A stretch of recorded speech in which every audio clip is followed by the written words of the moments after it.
we're one decision away for living underneath a bridge, right? We're one decision away for being a meth addict or being an alcoholic. Those are diseases. I get that, but it's one decision.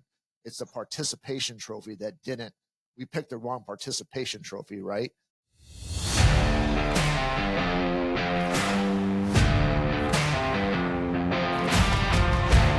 All right. Good morning, good afternoon, good evening, wherever you may be. If this is your first time here, I'm Blair Armstrong of Team Armstrong, Coldwell Banker, located in beautiful Coachella Valley, which more specifically, Palm Desert, California. I am a global luxury specialist in the world of residential real estate here in the Coachella Valley. And if you don't know where that is, it's basically from Palm Springs all the way out to Indio. If you don't know where those places are, get a map. Google it. Super simple. On my right, possibly your left, on the screen here is my good friend and co-host of this show, Brent Wright of Brent Wright Incorporated, a man that wears many different hats, from body shops to detail shops to multiple property owner to payroll companies. And him and his wife just opened a wellness center actually a little bit over a year ago, but really coming into his own after 30 plus years in business. Great business coach, great personal coach. So if you haven't seen this before, we're actually in episode number 90 today. Go back and look at other 89 episodes and see if Brent's going to be a fit for you. Or maybe you don't like him and like me better. And you want to get some advice from me. But the best part of this 90th episode, which I can't believe that we're here already, brother. We have a very, very, very special guest that's live with me to my left, possibly your right, depending on how you're looking at it. Mary Lockrem. Mary Lockrem's claim to fame. She is a voice that gives us the best country music here in the Coachella Valley. So Mary in the morning, if you hear her, here's her face. How you doing? Good morning, gentlemen. How are you? I'm great. So this is a little bit different from you. You're behind a mic. No one kind of sees you until you kind of go out and shake hands and kiss babies. Today we have you on camera. Yeah. Is it a little bit different vibe? It's a different vibe for sure. But, I do a lot on the news. True. Yeah. True. I meet a lot of people in real life. So, yeah. So tell us, give us a little background. Who's Mary Lockrem? We know you on the radio with your great you want to share your life in so many different words. How did you get to radio? What captivated you to get on the radio? Well, for starters, my name is Mary Lockrem. Lockrem. Yep. I said Lockrem. I'm sorry. No problem. It has been a journey. My husband is in the hotel industry. And so we've moved all over the United States with his career. And when we moved here, I actually had turned 50 during COVID. And I went on a walkabout because I couldn't have a birthday party. And during that time, I journaled and I decided everything I regretted not doing in my first chapter of life, my first 50 years, and things that I regretted, I wanted to check off that list. No. And one of those things was becoming a flight attendant, which I did. Did you? Yes. And I was flying around during COVID and it got a little scary up there in the air. And a friend of mine, I had just moved here, just kept saying, "Hey, you have a face for radio." No, I'm kidding. He kept No, that's us. That's us. He kept saying, "Has anyone ever told you you have a good voice for radio?" And I said, "Oh, actually, my whole life." But this was something that was on my list, as was being a flight attendant. So I was like, well, this is weird. This was number 2 on my list. So I stepped out of flying because, while that would have been fun when I was 22 at 50-ish, that wasn't as fun. And I went down and checked out the whole rate. Well, I didn't step out before I got on the radio. Went down and checked it out. They pulled me on the air, and my friend actually offered me a job. So I've been on the radio now just shy of 3 years. Yeah.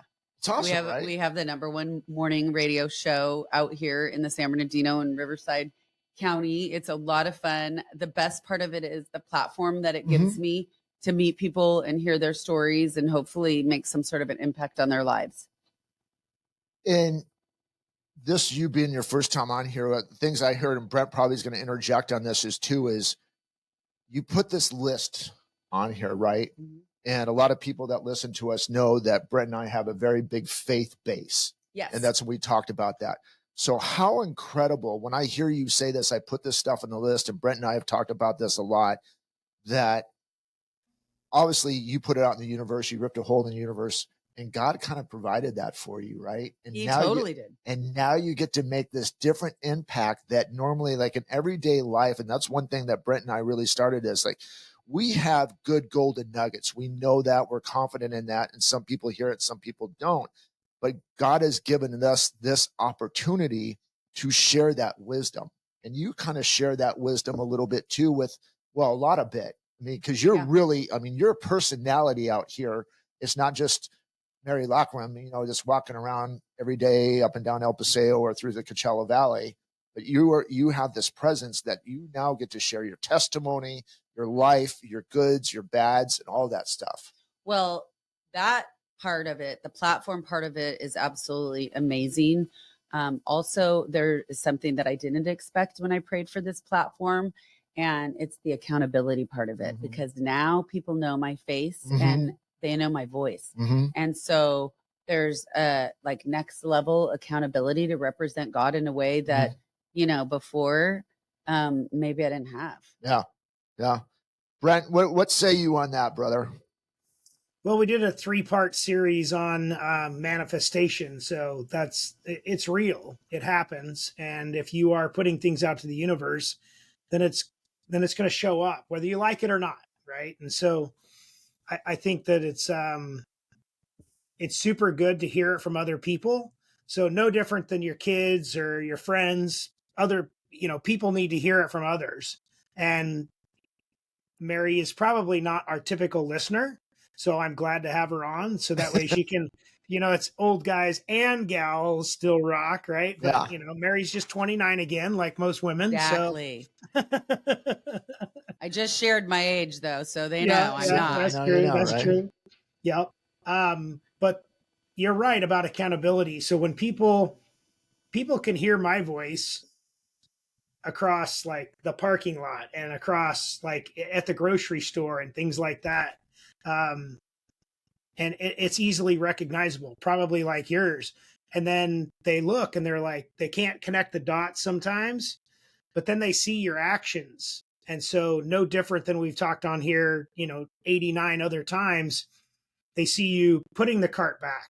They see you picking things up off the ground in the parking lot, trash or whatever the deal is, right? This higher level of accountability, like you said, it definitely, it calls you out every day, and it's a large responsibility. So in our subject for today about participation trophies, this is one of the biggest things is the accountability in the participation trophy field, right? So let's segue into that, Blair. Yeah, I think that, it's a big thing. It's kind of what Mary said about accountability, right? You have this personality, and you have, you're creating an image, and everybody, we have created an image on here. You create an image for business. You have, I don't want to call it a label.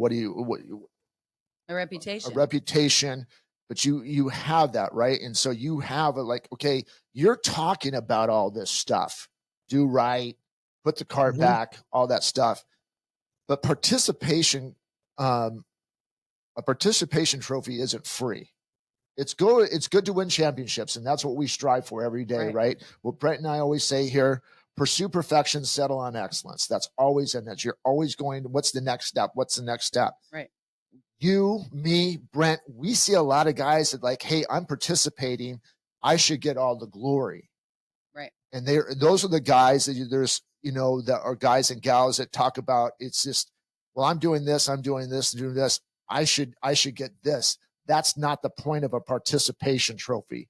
Participation trophies, what are you doing every day? Okay, you've won that one championship. When's the next one? When's the next one? How are you taking?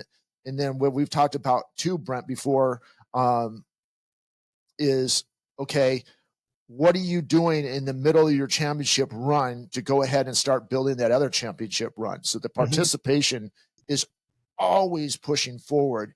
And a lot of us, which drives you crazy, which you and I have talked about too, is in a Brent's going to or interject on here, is this entitlement factor. Yes. After you win one championship, that everything is supposed to be given to you. Yeah, I think these participation trophies, I have two daughters. They're now 24 and 27, and they were in competitive gymnastics. That cost me an arm and a leg, I might add. But I think the participation trophies, when they worked as hard as they did, diminished the value of actual achievements. You know, it didn't recognize the skills of kids that work their tails off to really actually have skills and really actually achieve their goals. And, you know, I always told my kids, and maybe this was harsh, but like, you know, if somebody got that first place medal, I don't want to see you cry. They worked harder. Work harder next time. And you can have that first place medal. I mean, maybe that was harsh, and maybe some might see that as pushing too hard, but you know, this participation trophy, I think we're raising a bunch of entitled little narcissists. I completely disagree with it. See, I got two things for you. The first thing is I want my kids to be pissed off. Yeah. I want them to cry.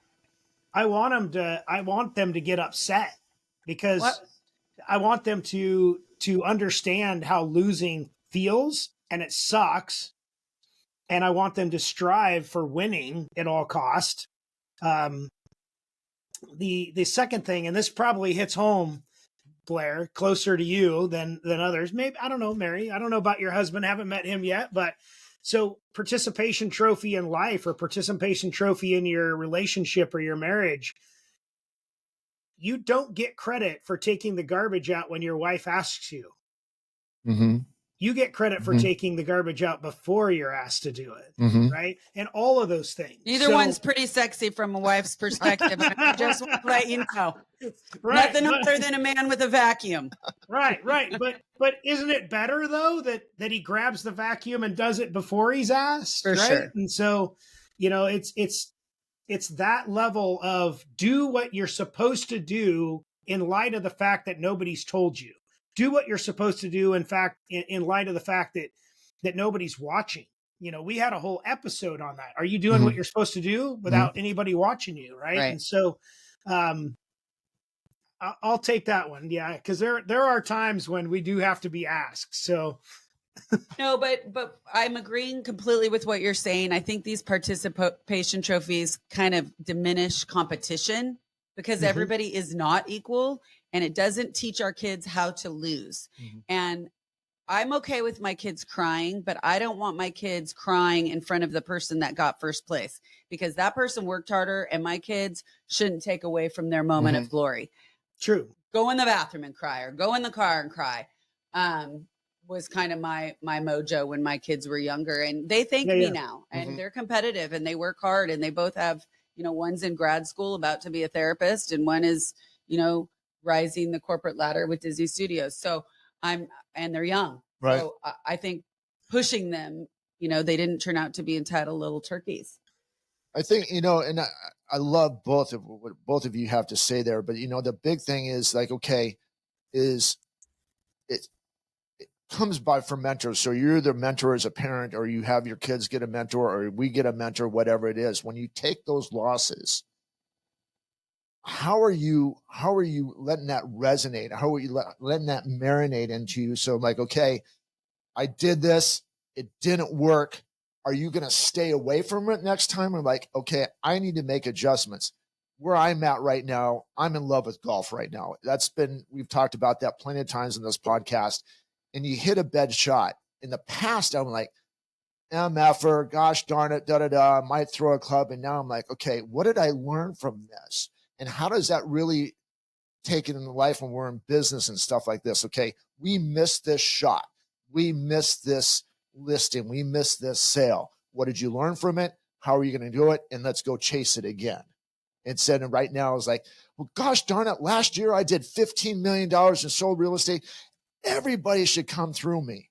I have friends and family and stuff like this to use other realtors. Does it make me mad?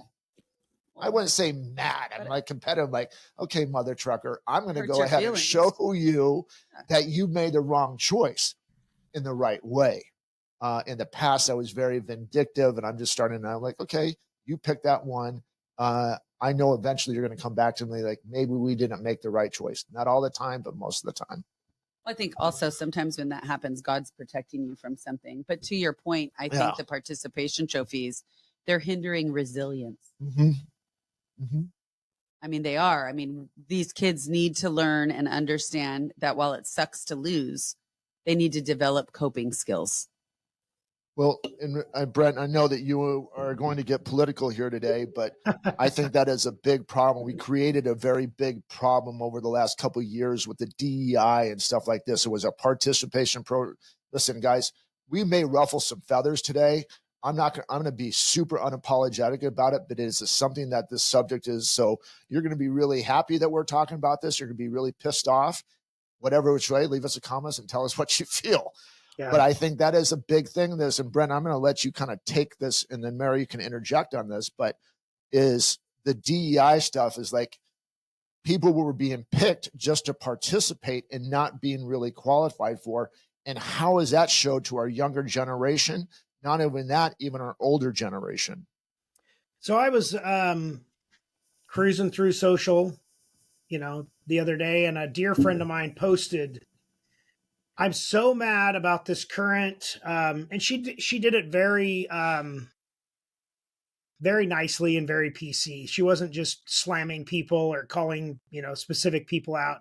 I'm very upset about this DEI going away, because without it, now bear in mind, she's older, so she's over 70 and she's still in the workforce. Without DEI and this DEI programs going away, I likely won't be able to hold down a job or get a job or be even picked for a job. Due to her age. And I was just irritated at that. So I had to think about it, because I'm not one of these. I used to be a shoot from the hip response type of person. And, I call out keyboard warriors nowadays because that's all they do is immediately get pissed off and just start, just war texting or war posting people and things like that. So I had to think about this from her perspective. She might be being singled out because of her age, but if she's still applicable or still valuable or still offering value or giving value, why does DEI even matter? It doesn't matter your age, right? So if you're doing you can still do your job. Instead of saying, I need to get an interview because of my age, and say, you know what? I'm a little bit older. I'm seasoned. I've got experience and I have a lot to offer. Give me an opportunity and let me go to work. How about I'll give you a free day.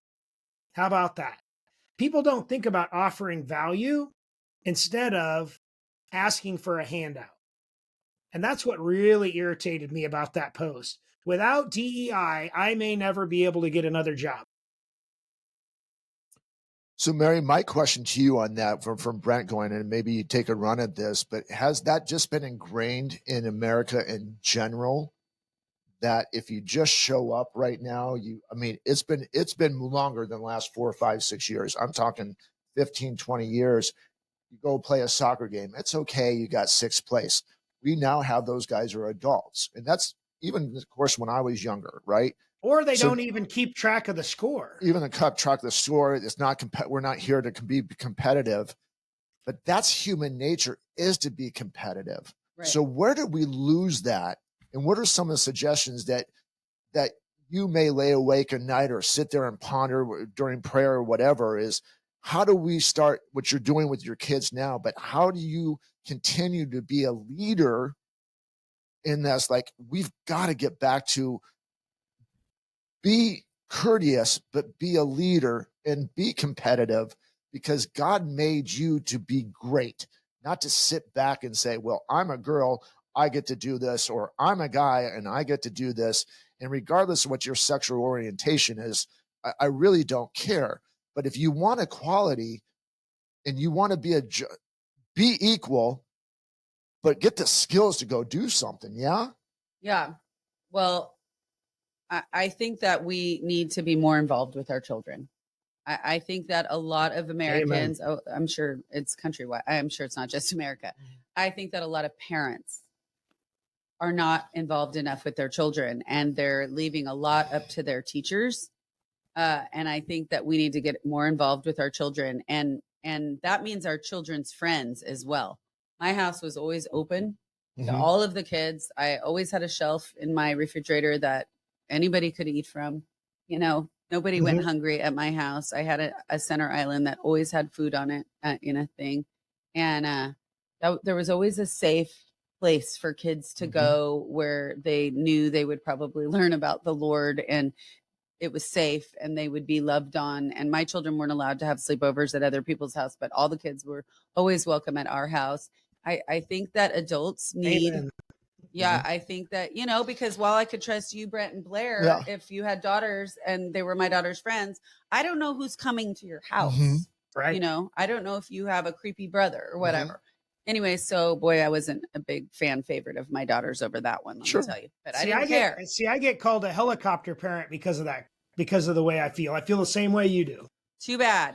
We're not here to be their friend right now. You know, when they're young, we're here to be their parent. And I think that's where we've gone wrong. To answer your question, I think everybody's trying too darn hard to give these participation trophies and give these kids everything they want. And I think parents mean well, but I think in doing so, they're raising entitled little donkeys.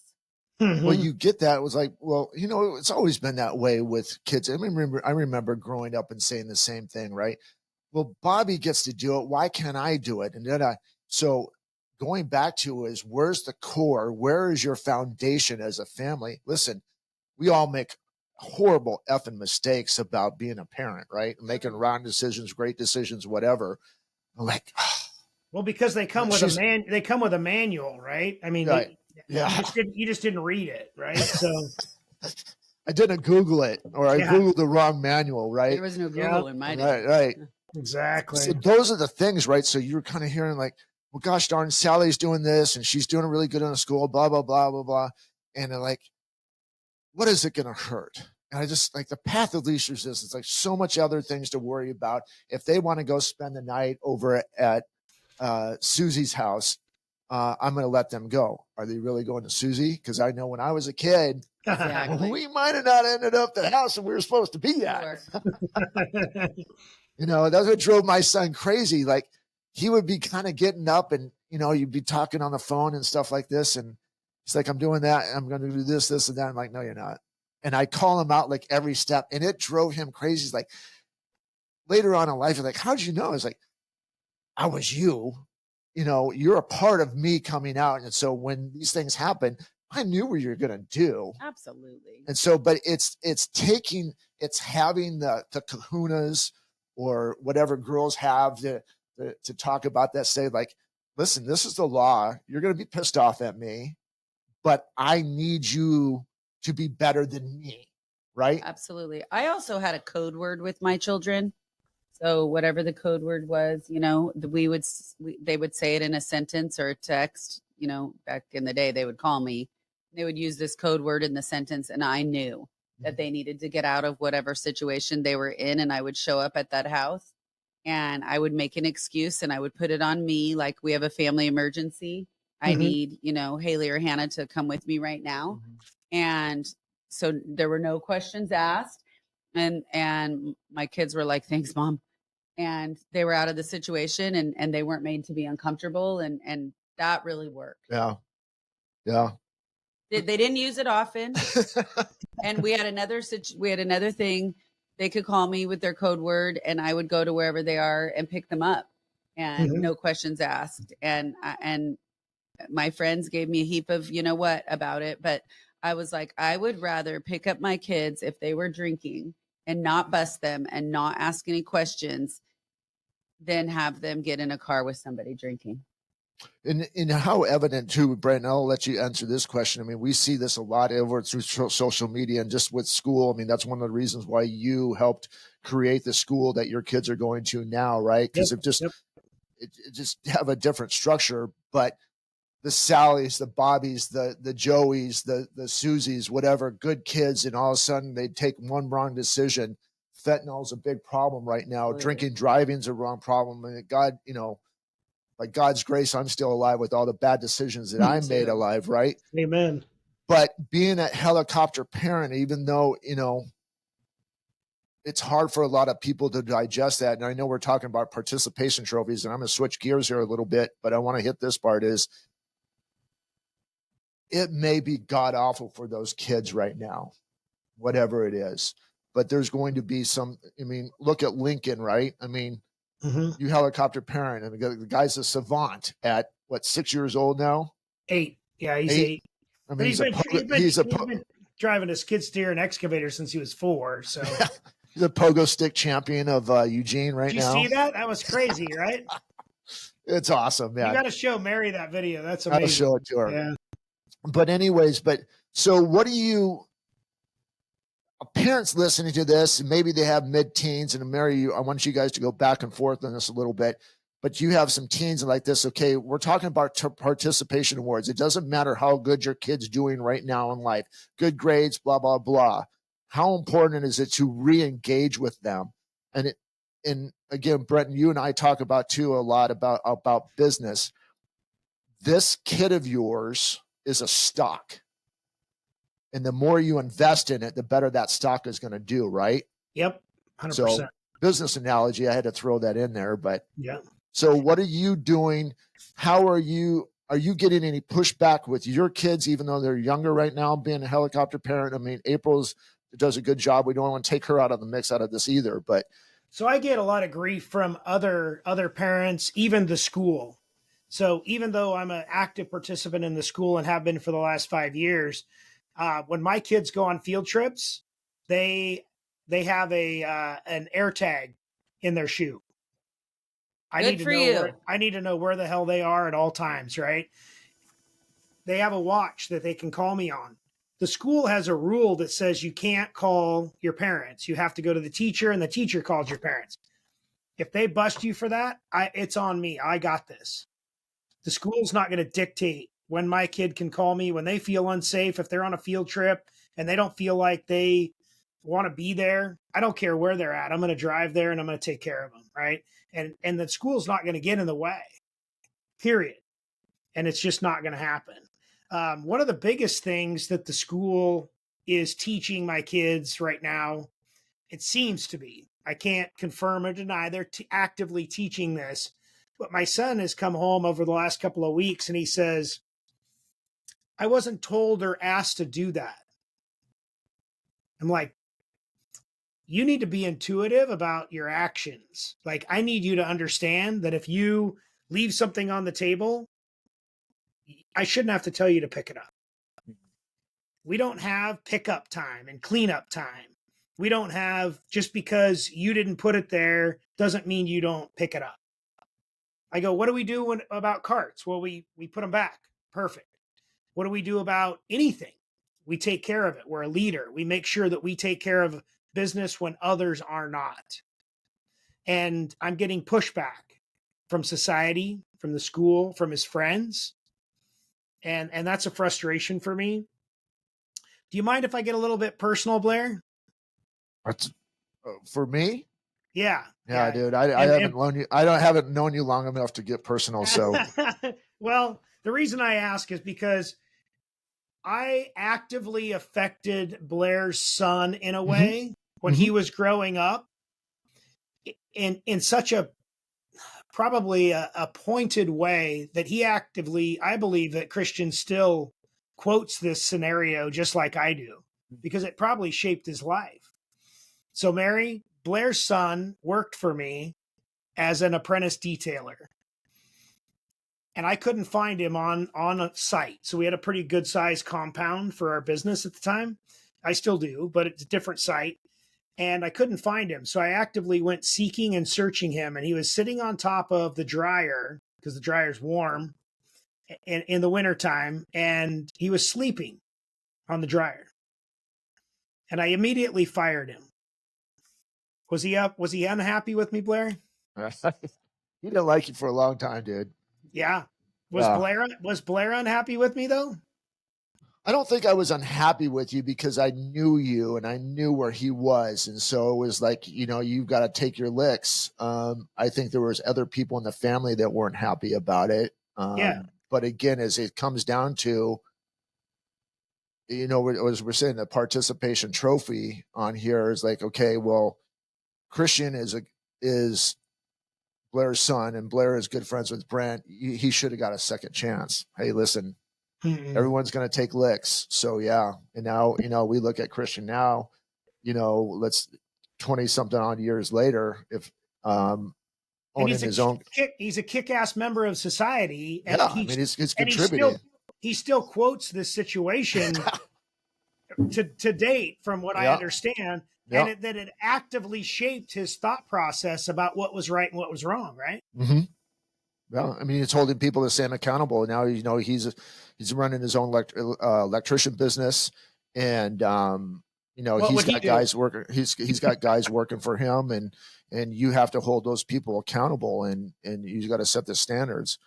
But I want to go back to the helicopter parent thing here, and both of you have said this. Like if Lincoln can call you, your kids can call you on their watches and stuff like this. You had safe words to come and get you. Even though that's definitely important, and I get what you're saying is, how do you okay, I'm going to come and save you, but don't use this as a crutch, because that can produce an entitlement for kids. Like, I don't care what happens, mom and dad are going to save me. So is there a lesson that you're giving them, Mary, or maybe Damon has done the same thing, that you've taken some stuff from him, but okay, we saved you this one time, but this is how we need to proceed forward on this, that this is not going to happen every single time. No, my kids never abused it. Okay, good. I actually think only one of them called me with a safe word, maybe twice. And it was a legitimate why they felt uncomfortable. And we, had a family meeting about it. And I felt that she was legitimate. And in both situations, she never went back to those houses. Okay. Yeah. Because that's important, because you do see where the entitlement, where that protectiveness becomes entitlement, that I can get away with anything because my mom and dad are going to bail me out. Yeah, or I get what you're saying, but I think that the code word was an entirely different situation. Now the drinking and or drug situation where they could call me, and no questions asked, I'll pick them up. Had they done that more than once, we'd have maybe had a problem. Each of them did call me one time only. They had one daughter called me because the person that she had ridden with was drinking, and then the other daughter was drinking and was smart enough and not gone enough that she called me. And it took everything within me to not tell the one mom, and it took everything within me not to blast that one that was drinking. But I made a deal, and it kept them safe, and so I kept my word. Yeah. And they trusted me because of it. Yeah. And so that to me was more important. How long? And I'm going to tie this in because we've already gone down this path. How long has your walk with God, with Jesus been? That's funny. I was thinking about that yesterday. I accepted Christ at Forest Home Camp, which is not far from here, actually, on the way to Big Bear, when I was a little girl. Okay. Maybe 6th grade. I think that was the year that changed my life. Okay. I knew that I wanted what they were giving. And I had people from the outside, I think, would think that my childhood was beautiful because we always lived in a beautiful home. My parents drove beautiful cars, but my parents were divorced. My siblings went with my dad. I stayed with my mom. I have a sister that's mentally challenged, which that brought all kinds of issues to our family, even though she's the love of my life. And I witnessed something that no 8-year-old should probably witness, and then nobody ever asked me, like, how are you after that? Or do you need counseling? Or, and so when I was, I think in the 6th grade, I made 2 girlfriends, but one of those girlfriends, mom and dad took me to church. And I remember watching that mom and dad walking to church holding hands. And I remember thinking, I want to be those parents in sixth grade. So what was I, 11 or 12? Anyway, I ended up going to camp with that girl, and that's where I accepted Christ. And then I think, from there on out, Satan really battled for my heart. Sure. And so life was tough. And I was never going to get divorced, Right. hell or high water, Right. which I haven't. I've been married for almost 28 years, together 34. And I was going to be that mom and dad that went to church. Brent, anything before I interject on that, or? No, go ahead, buddy. Okay. So again, now we've talked about kids. We haven't really talked about business, but we've talked about faith a couple of times already, and that is a participation award, right? We got a trophy for following Jesus. So you were younger than I was. Brent and I are a little later in life, committing to that relationship with God. I'm not saying I always walked from sixth grade on. No, I'm not saying that, but you made a choice, right? And that's a participation. And how much of that participation award has kept giving you championships over and over and over again? Yes, there's been some dark valleys. There's been some probably really shitty things that have happened along that path. But that participation award, the ripple effect just for that participation part, how that has really not only continually to change your life, but really now affecting your kids, the people that you talk to on the radio, the people that you work with on radio, and just everyday life, right? Right. Well, I think Jesus is where the joy is. Right. And I think that's pretty incredible. And I think that's sort of my motto in life. He's where the joy is. And so whenever I get a little off course, I try to jump back on that path because I know that's where I'm going to find the joy. But that's Brent, the participation trophy that costs you the most. Right? Indeed. Because it's not an easy path once you make that decision. People think that because you become a Christian that it's just easier, right? It's actually I think it's harder. It's 100% harder. It's 100% on a daily basis. And I think too, on this, we have this, I think there's a misperception that, yes, when you said that, okay, you're just one of those guys that, you follow Jesus and you're better than anybody else. Like, I always tell people, dude, I picked Jesus because I suck. And I'm broken. And I'm broken. And I just, I've lived the gutter. I've lived in 150 square foot box for a couple months and trying to get my life put together when I made bad decisions. And so that is my saving grace. And if you're going to judge me because of my relationship, I'm not asking you to be in a relationship with Christ. It's my relationship with Christ. And I hope that I do enough by participating in that relationship that somewhere along the line, it resonates with you to go ahead and I have a lot, or I'm struggling here. Maybe what Blair is doing, maybe what Mary's doing, maybe what Brent is doing. Maybe what the listener right now is doing. Right? Maybe I should try that. Maybe I'll just put my finger in the water a little bit and see what happens. And I think that, again, going into it, I just find this so important as in every day gets better and better. And harder and harder, the same breath. But maybe that is a participation trophy that we should really be chasing. I love it. I think it's probably, and this is a good question for both of you, actually. I think it's harder for men to surrender to the Lord than it is for women. Would you agree with that? 1,000%. And why is that? We talk about this a lot. We are silos. We do not know how to share emotion. Most of us that are my age now, the younger, there are some kids that are coming up, some younger millennials and whatever you want to call the other ones that are starting to be erased, right?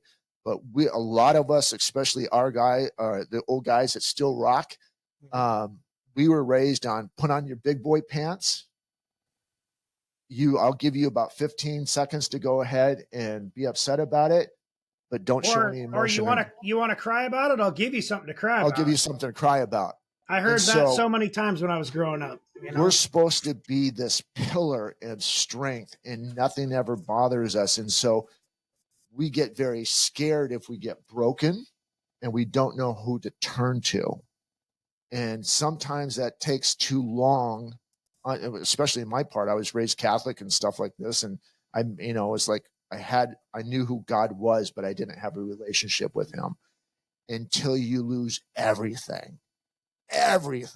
And all your friends that were there for you disappear, with the exception of this guy. And there's a couple other on my hand, right? I mean, there's some,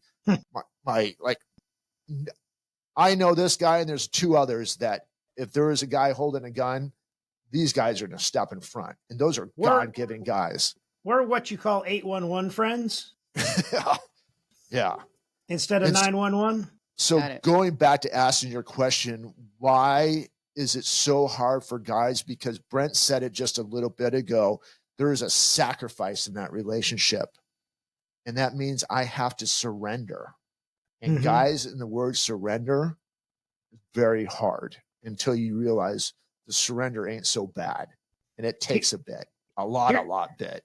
Here's maybe an explanation that would help, or at least an opportunity for a story that might help somebody. So I was homeless for over 8 months. I was living in the back of my truck. Nobody knew that. I'm sorry. I made opportunities every day to look and act like everything was the way it needed to be. Nobody ever knew. I showered at the gym. I cleaned the gym so I could shower at the gym. I volunteered. People knew I was a volunteer for a nonprofit. I volunteered so they would let me sleep in their parking lot. Nobody knew. Nobody knew. I dressed every day, suit and tie, shined my shoes, crawled in the back of my truck, went to sleep every night, got up in the morning, went to go work out, showered at the gym, put on my suit and tie, pressed it. Do you know how to press your suit and tie when you live in a truck? Yeah, that wouldn't be easy. Yeah. So I'm sitting there at the gym and I'm taking a damp washcloth and I'm pressing it up against a wall.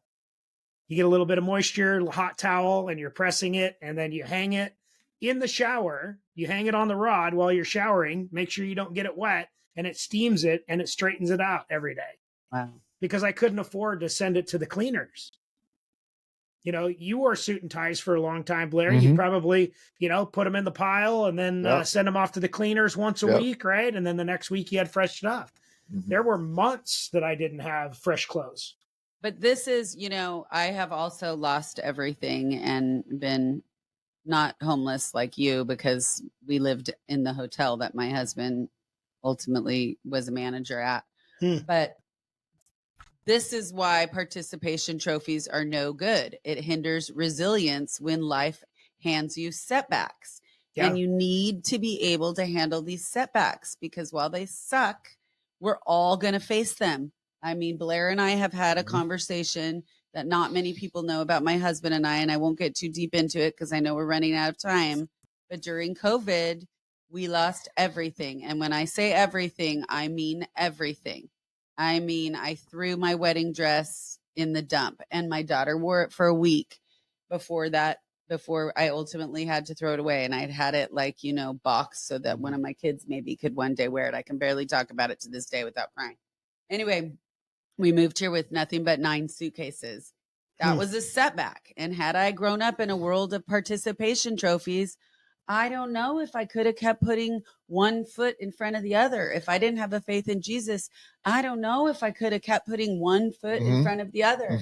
And now I have a house full of stuff. It's all been replenished and we survived it.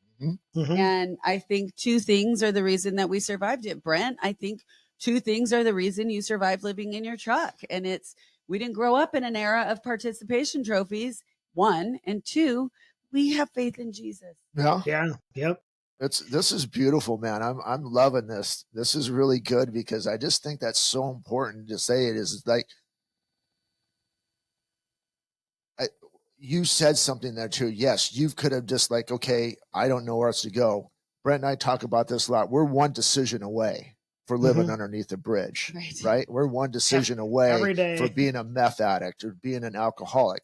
Those are diseases. I get that, but it's one decision. It's a participation trophy we picked the wrong participation trophy, right? And this may come off harsh, but this is reality. And then to have it. So if you're struggling and you kind of been in this, I had everything and I've lost everything. We've talked about this, and I've been in this world that's like everything has been, I've never had this situation because I've always seemed to get on my feet. I was that guy. Brent was that guy. You were that girl. Damon was that guy, right? And all of a sudden, that participation trophy that you think that you're supposed to get is no longer available. And you have to go, what now? Okay. And that's where I think God puts people in your place to say, and I remember this guy, and when we go and I was, go to Bible studies and I'm like, yeah, whatever, I'm just trying to find something. But before we went to that, a guy goes, do you have a relationship with God or with Christ? And I said, well, I'm raised Catholic. Yeah, I know who God is. He's like, that's not what I'm asking. Do you have a relationship? And that changed everything, right? And that's where so things got bad, still made bad decisions, still broken, make stupid stuff all the time. But knowing that I always have that at the end of the day, if everything goes away again, I've got God. And that will get us. Well, how about this? How about this? Now the state provides participation trophies every first of the month. Mm-hmm. I might not have gotten out of that homeless situation had I got a $1,600 debit card at the first of every month. Because that's what they do now. That's your participation trophy, is funding your ability to continue to be homeless and still survive. They didn't have that. I went to, at one point, I went to the welfare office. Somebody said, if you go to the welfare office, they'll give you a $50 voucher for food or something like that, right? So I go to the welfare office and I said, and this was probably the best thing that ever happened to me. The welfare guy goes, are you pregnant? I said, nope, not possible. Well, he goes, are you a single dad? And I said, nope. He goes, are you able to work? Yep. What are you doing here? We don't do handouts here. We help people get to the next level so that way they can get back on their feet. And government's changed a whole bunch. Like I told you, I was going to get a little bit political today. Not really left-right politics, but just the ability for that guy to not do that anymore. In his job, he can't say, Brent, pull up your big boy pants and go get a freaking job, dude. We're not giving you anything. Now he's required, here's your voucher. Here's your $1,600 debit card.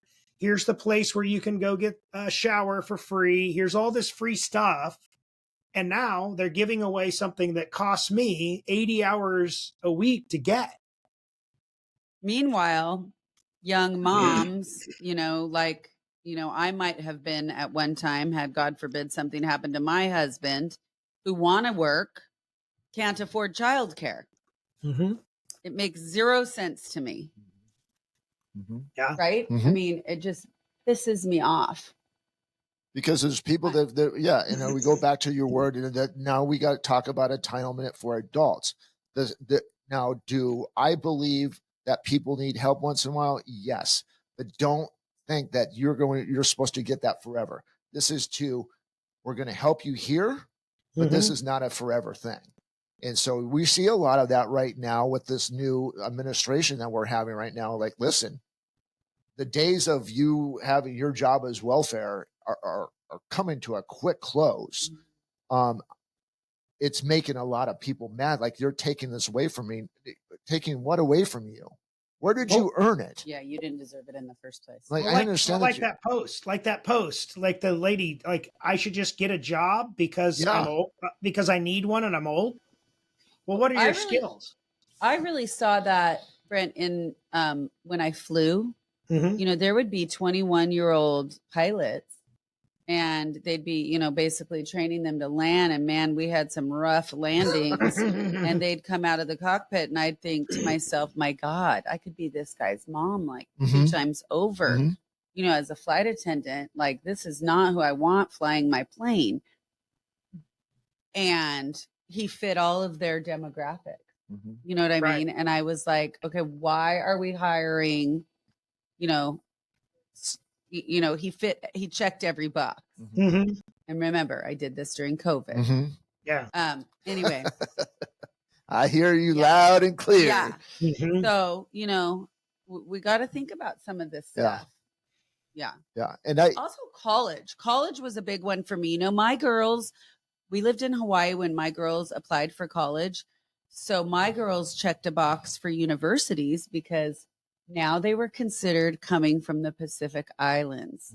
So my girls got into colleges probably that they didn't deserve to get into.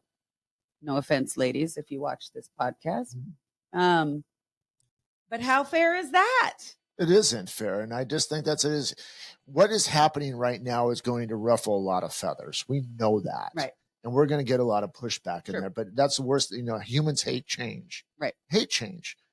But Brent and I have talked about this time and time again. Where's your dignity? Where's your purpose? And I was just talking about this to our membership manager here at Ironwood. Is I read something this morning in scripture, and I know this has been a little bit longer for us on faith, which is whatever. If you don't like it, tell us to F off. Whatever. The point of it is God made us in his image. You may want to believe that or not believe that. But when one of Brent's big things is, and when he tells a lot of his clients, I want you for the next 30 days to look at yourself in the mirror for 3 minutes. The goal is 3 minutes. Most of them break and start crying at 30 seconds for the first couple of weeks. Yeah. But if you start dabbling in the faith and you surrender to that faith and you realize, and when you're reading that scripture, is God made you in his image and you're looking yourself in the mirror. How can that be wrong? Game changing. It puts you in check. I'm not here to hang out and do stuff. I know that you're having a bad day, but boy, oh boy, God is with you. Get back on that horse and keep riding. Yes, it's going to suck for a little bit. That's what life is. We're not to be living for here. We're living here to be with him in eternity. And it takes a long time. Going back to your guy question, it takes a long time for us to realize that because we don't have that emotional connection that women have. And maybe that answers a little bit more to your previous question. Yeah. Not a lot of us have that in our wheelhouse to get to that spot of like, gosh, I'm going to be empathetic to that God really loves me. Right. Well, I think it's also a man's need to be in control. Yeah. Yeah. That too. I'm not a dude, but I'm kind of like one. I'm not a dude, but I play one on the radio, you know. My voice sounds like one. So, Brent, anything on that, man? I mean, is there any thoughts? I mean, we're a little bit Joe Rogan-ish today, but I think there was just so much good stuff in here, man. Yeah, I think we've summarized it pretty well overall. I appreciate Mary being here. A different perspective is always awesome to get. Even though we probably similarly align and we probably could have, had this conversation equally in many other facets throughout our life. But all three of us coming from broken places, knowing where we're going, knowing what our purpose is, I think is in perfect alignment with the show, the topics, the last 90 episodes. And I'm just grateful that you were here, Mary, to share that with us. Thank you. Pleasure to meet you. Thanks for having me. I think she's better here. I'm just saying that out loud. Well, my take on country music, buddy. So you like it? Do you not like it? No. He's not a fan. He's a rocker. Yeah. That's okay. You can rock. I'd rather listen to Tchaikovsky or Bach or Beethoven than country music any day. Oh my God, how old are you? Yeah. So if you study rock and roll, all the greats, that's who their mentors were. Yeah. It's true. Yeah. Yep. Yeah. So anyway, I love you being here today. Man. Well, thank you. Let's change the name of the podcast to Two Guys and a Girl. There we What go. do you think? We're in. Come here, every anytime that you want, feel free, you want to come in. The mic is open for you. This was definitely a gift from God today to have you to kind of share again, and what Brent said is to give us a different perspective on life. Usually the two guys is most of our stuff, minus Caitlin and Edna, just been dudes. So maybe Damon's next to come on here, right? Couples therapy Thursdays. Couples therapy. But anyway, I hope you come back. Oh, right, I will. Yeah. Any final thoughts for you? No, I think we kind of said it all. Okay. All right, Stay guys. true to your country and lean into Jesus, and I think your life will not be easy, but it'll be fruitful. You will make a damn difference. Do you want people to follow? Whoops, I'm sorry about that. I'm sorry, Brent. Sorry about that. Yep. Do you want people to follow you on social media? Sure. I'm at On Air Mary on Instagram, or Mary Lockrem, Lockrem, on Facebook. Like the band REM, right? Yes. Rapid eye movement. Stand in the place that you are. Oh, please sing. I know, right? Anyways, guys, we want to listen. We went a different path today, and I absolutely love it. It may have, as I said, we may have ruffled some feathers today. Good. Tell us what you like. Tell us what you hate. And if it ruffled you feathers enough and you want to kind of really feel what we're talking about, go dive into the Bible for a little bit. Go read us. Call us and say, why did you go here? What is your reasoning for this? Just because it's what we believe in doesn't mean that you have to believe into, but you do have some questions on anything, faith, business, participation trophies. Super simple to get a hold of us. Brent is at Linktree. Brent Wright. Okay. Yep. Did I say it right? Finally, for the first time in 90 episodes. 90 episodes, buddy. Okay. Direct message me on Instagram. All my contact information is on there through Facebook and stuff like that. Or you just go on Team Armstrong and go from there. But until we see each other next week, stay safe. And most of all, God bless, guys. Take care.